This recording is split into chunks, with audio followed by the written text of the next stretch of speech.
Our next reader is Chip Dameron, and he's here to launch his new collection of poetry. Chip is the author of 7 collections of poetry and a travel book.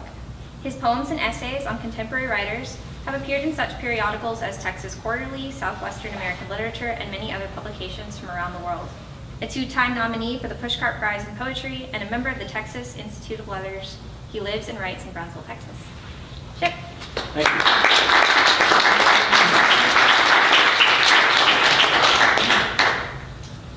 Well, I also want to thank Malvern Books and their fine staff for sponsoring this event tonight and giving Robert and myself an opportunity to share some of our poems. And so thank all of you for joining us tonight. I do have a new collection which is called Waiting for Nature. It came out a few months ago, and I'll read from it for most of the poems, but I'm going to start with a poem that I often like to start readings with. It's a short poem, and in it I've got a reference to a Mexican dish called asado de puerco. Some of you may be familiar with that. It's kind of a sort of a pork stew in which the sauce is sort of a rich chili pepper based sauce. And the poem goes like this. It's called Home Cooking. To make a poem as red and as spicy as a plate of asado de puerco, to grind out the verbs for body, to trim each noun of its fat, to spoon the sounds onto a fresh tortilla, the most ravenous mind would burp with pleasure. That's what I like to achieve in poems. I got to combine 2 things I like, poetry and food, so there you go. I'll start, you know, it's interesting when you do readings, you're reading with someone else, that person may read a poem that reminds you of one of yours, and if I can find it here, I'll go ahead and start with this one. Robert read the poem about drought, and even though all across Texas we've had extraordinary stretch of rain, we're all, from those of us who've been here for any time at all, are familiar with the droughts that Texas has gotten to be famous for. This one is called, poem is called Ides of March.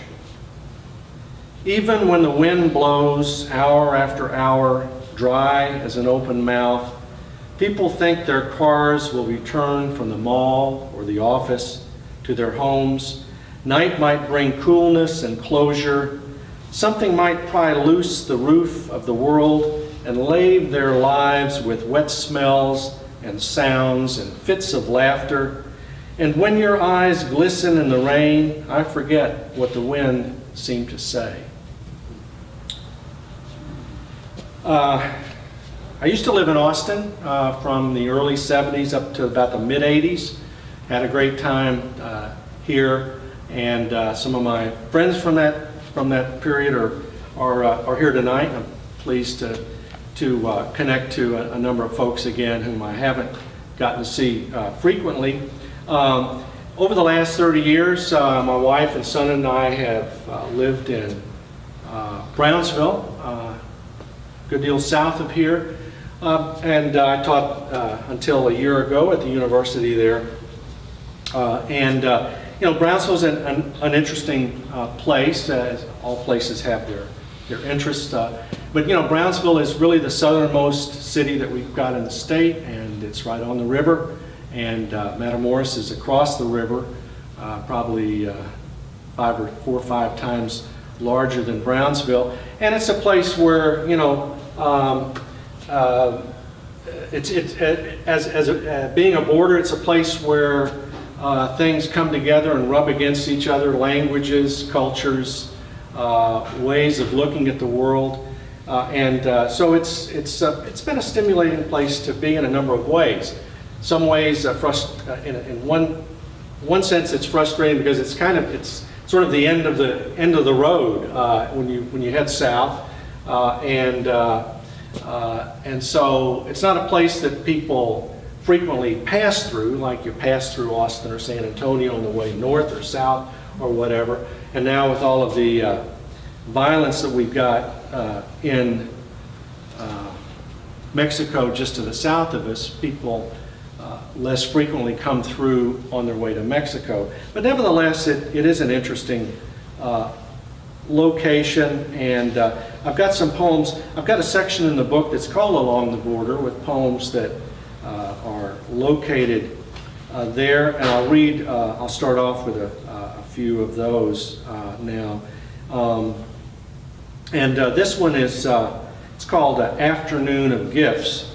And not only, do we have, as is true with many communities, certainly here in Austin, not only do you have folks who may have grown up in Texas or in Mexico who live there. You get people who come through from a variety of places and that make living there more interesting. So Afternoon of Gifts. Intruding on talk about baseball memories and Mexican cartel-flavored bus adventures and Grossman's novel on damaged Israelis and their Muslim shadows, the polite eavesdropper speaks of his Palestinian girlfriend, born in Kuwait, medically trained in Latvia, aiming to immigrate to Canada, while he, ex-Marine, will soon return to lucrative contract work in Afghanistan or Iraq.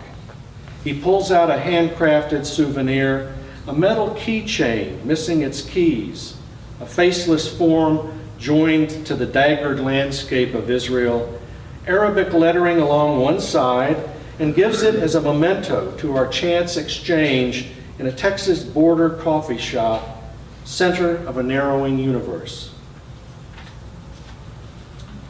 I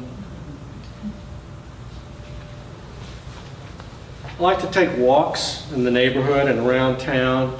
I've got a couple of friends that I often will walk with, and who are also avid readers, as I am, and so we talk a lot on our walks and end up someplace or another, and then perhaps have a coffee or lunch. And this is a poem that comes from one of those walks. It's called Rambling Stories. As we walked one winter morning through your neighborhood and took the new hike and bike trail toward downtown, we soon found ourselves on a country road in Ireland, hearing McGarren's people repeat close-held prejudices amidst the evidence of change. And then we hiked up a mountain village in Gage's northwest Greece and hid in a cave. The Nazis now gone, but teenage boys and girls forced into comradeship, Andartes and Andartinas sent to stop the royalist bullets. And next we walked along a wet street in the Istanbul dark, holding an unfamiliar object that might be a clue to another of Pamuk's Byzantine mysteries. But before we could establish its talismanic meaning, we had reached our destination, a small downtown cafe, and as Larry, the owner, refilled our coffee cups, he told us stories of his days in the Merchant Marine, his childhood in rural western North Carolina, his string of wives, his 9th grade education, his thirst for books, and his town's intolerance toward outsiders. We'd send a couple of the boys to kick their butts. And he smiled as he looked across the counter at his Mexican wife and ticked off successes of children and stepchildren in this border town that has taken him in and let him talk and talk.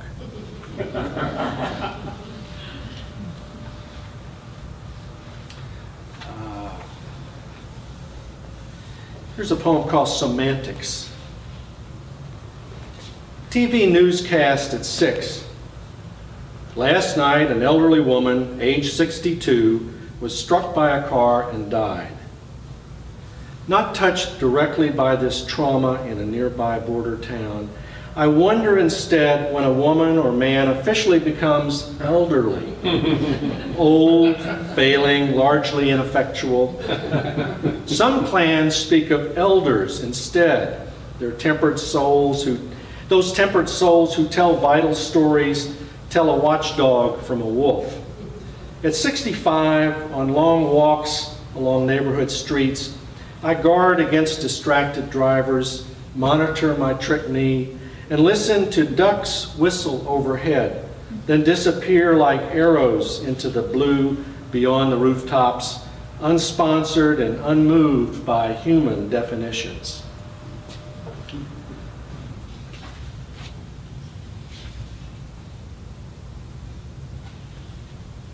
And I'll read one other one from this section. It's a poem called Cormorants, which we probably you've got cormorants here in the Austin area. They're very common in around lakes and waterways in our part of Texas. It goes like this. They sit 6 along the wire fence that stops abruptly 15 feet into the Resaca, facing the current that ripples from the south, wings slightly open, watching the movie of life unfold.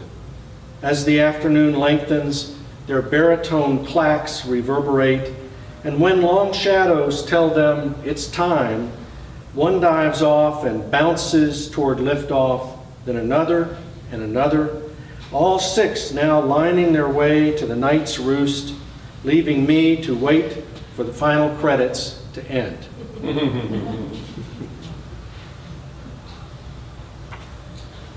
Okay. I like to travel, and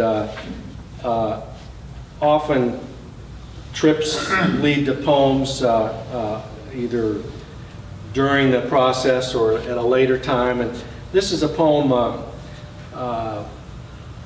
I wrote after a trip to Little Rock, Arkansas, and it's a baseball poem, and a couple of my old baseball buddies are here.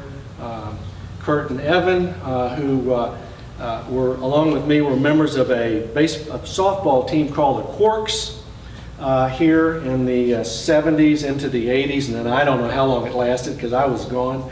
But it was a City League softball team made up of members of folks from the physics department and folks from the English department. So we picked quarks, which was a term coined by James Joyce and then chosen as a name for a subatomic particle. And so at any rate, with that lead in, and again, I'm sure some of the rest of you have been probably baseball fans over the years. This poem is called Hot Night Tale in Little Rock. Friday night, Texas League ball at the Red Brick Park, just waiting across the street. We skipped our evening program, were given 3 tickets by a kind local at the gate, then settled down with hot dogs and cold beer and cheered on the home team as if we knew the shortstop's shortcomings, the pitcher's best pitch, the way a double down the left field line caroms out of the corner. On we listened to the narratives thwack and pop and sizzle, the story we've known by hearts since we were kids, sitting in the stands with our dads, damp with humid hope, willing for the game to go on as long as it took to come to the right ending. They don't always come to the right ending, but it's what you hope for as a kid. Once on a trip to San Francisco, we several of us went to took a trip to the home that Jack London had built north of San Francisco in Sonoma County. It was going to be a magnificent mansion really there, and as it happened, mysteriously, only a few days before the completion of the house, before London and his wife were going to move in, the house actually caught fire and burned, and so it's there. And London was, after he died, was buried there, and so they've got memorabilia and so on and so forth. So we made a trip out there, and the poem is the house was called Wolf House. He wrote a novel called Sea Wolf, and of course also wrote about wolves, land wolves as well. The as interesting as the house and that setting was, I was even more struck by a woman that we encountered on the walk, and so the poem is really about her more than the house itself. But it's called "Visit to Wolf House," and it goes like this: despite posted warnings, no rattlesnakes sign waved across the dirt path leading to Jack London's Folly. Stones stacked around imagined rooms, a glorious ruin with a weed-choked reflecting pool in a dry country far from the wet gums of the sea. The real story of the walk on the way in was the woman coming down a hill alongside her 2 kids and mother, grinning in the sunlight, stabbing the earth with her walking stick as she flung a leg up and out and down, bound to finish the 1.5-mile round trip to the house and grave, her palsy no bar to her joy and the day of her joy.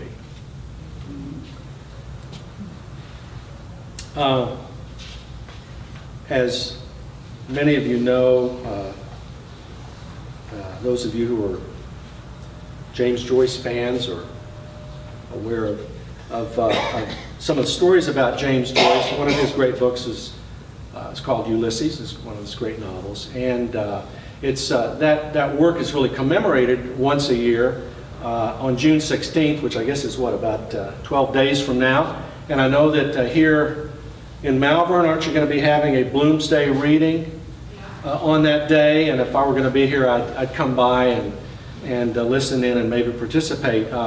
It's kind of a popular thing these days, literally around the world, to on June 16th to read Joyce's novel or read from it as far as you can go. It's a pretty long work. It's called Bloomsday because one of the central characters was Leopold Bloom, and you follow his life through the novel. Again, as many of you know, about 6 or 7 years ago, I happened to arrive, and I was going to a conference, literary conference in Ireland, and I actually literally arrived in Dublin on the morning of June 16th, and I was suffering from jet lag, but sort of staggered around and caught some of the activity. And from that experience, I ended up writing this particular poem called Bloomsday, and here it is. Pale summer light dimples the Liffey, Monday traffic streams along the quays, a dozen cranes redefine the skyline, and somewhere Molly is saying yes again and again, the tourists clapping and then dispersing to pubs and shops, the locals about their ordinary rounds, grown past the outrage and rejection, glad now to claim the pen that sketched their narrow consciences once, before the smart jobs and second homes in the West, before the Polish waitresses and Bangladeshi porters, Joyce's bespeckled face affixed to t-shirts and kitchen magnets, briskly sold for too many euros, home at last, the annual wake one way to make a long day recover their prodigal son.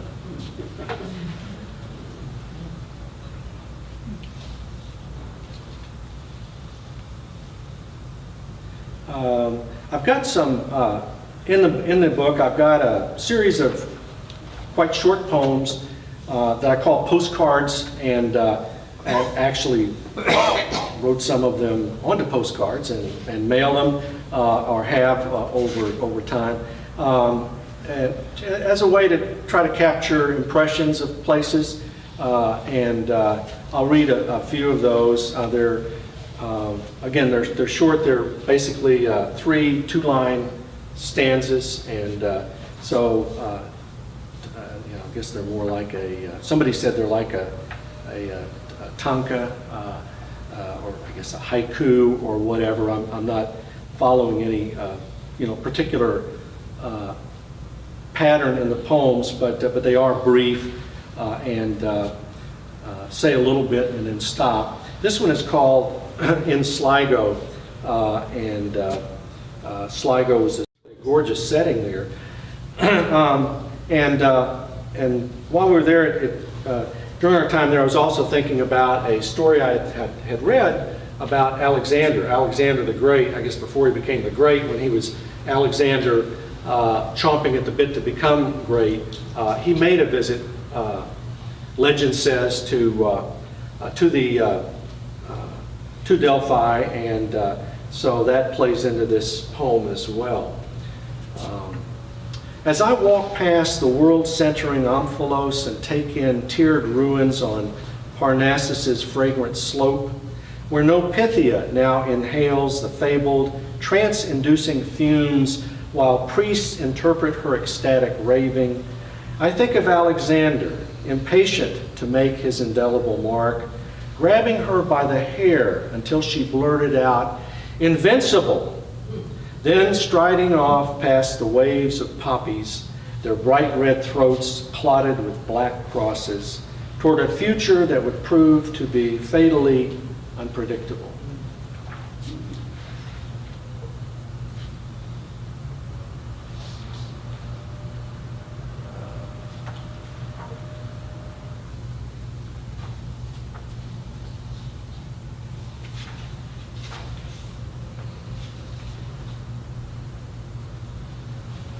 Here's a poem about old photographs, old family photographs, called These Brittle Prints.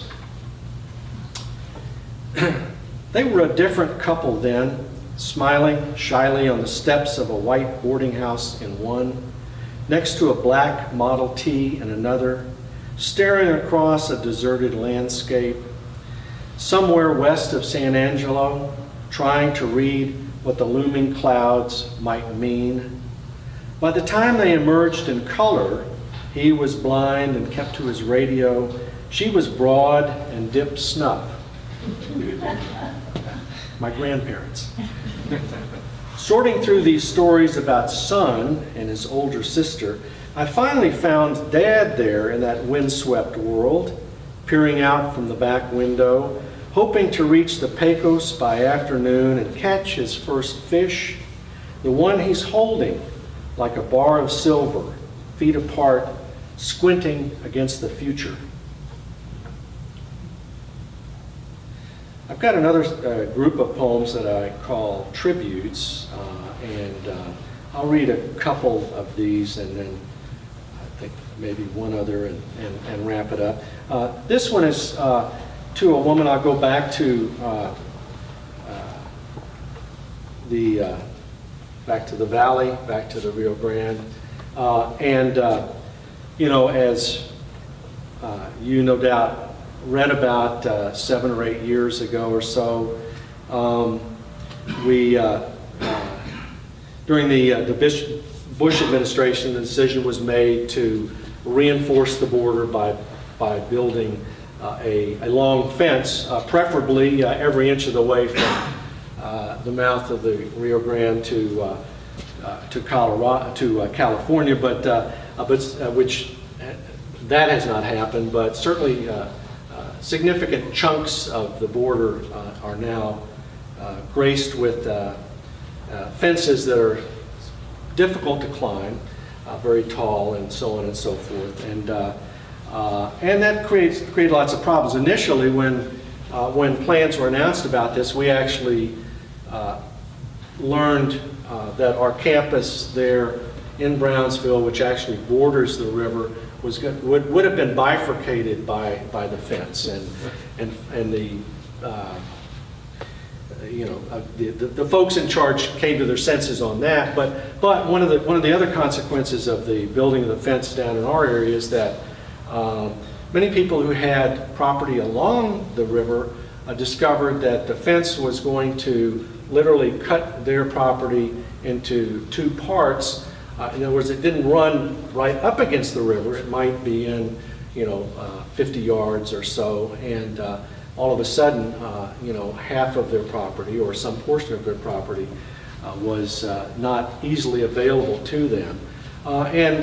So there was a woman down there whose family had long owned property for generations west of Brownsville on the river, in a little community called El Calabos, and she fought the government on it and held it off for a while. This poem is about that effort and the consequences, and it's called, and again, I've got allusions here to one of the well-known poems by Robert Frost, Mending Wall, which gets into questions about, the whole thing about do good fences make good neighbors and so forth, which some people think he's saying they do. I think he's not. I think he's being ironic when you read the poem closely. But at any rate, El Calabos, Fences and Neighbors. There are bones in the earth all through this land, animal and human, pulled by thirst to the river, life dear and cheap, both, an unforgiving stretch of humid heat and fateful appetites. Some have stayed the long course, raising cattle and corn, raising one generation, then another, as the river thins and floods, taking its bounty onto the sea. No one threatens this land now more than before, despite the towering September horrors we all live through. The dust there, part of the dust we breathe here. Those who cross the river along this bank pledge their pesos for a chance to work for wages, earn a new hope for those behind, tending ejidos and tiendas, waiting. One voice held back the bulldozers for a year. Now the land absorbs the hammering blows, impaled and bifurcated, the steel bars mocking frost's mocking poem. Early morning, small birds cross the river from mesquite to mesquite, singing the day awake. A hawk drops to the top rail and commands silence across this failed dichotomy. I'll read another one of the tributes. Back when I was in Austin, back in about the mid-'70s, we had a visiting professor at UT, South African poet named Dennis Brutus, who was here for I think about 2 years, and then moved on to Northwestern University and was there for a number of years and so forth. Dennis was he was a force. He was an impressive fellow, and talk a little bit about his experiences in the poem. He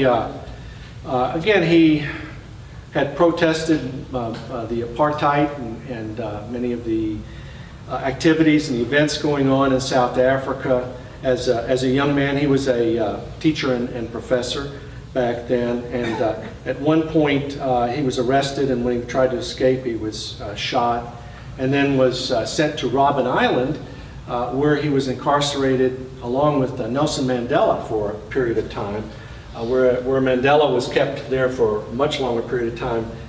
Dennis Brutus was given an opportunity to leave, but then was told that he would either have house arrest or he would have to leave the country altogether.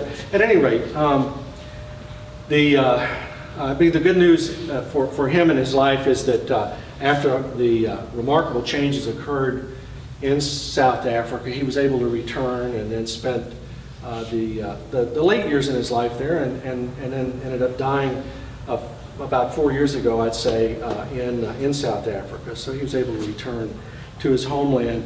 But this is a poem called Brutus Abroad. One of his collections of poems was called Thoughts Abroad, so I'm picking up on that.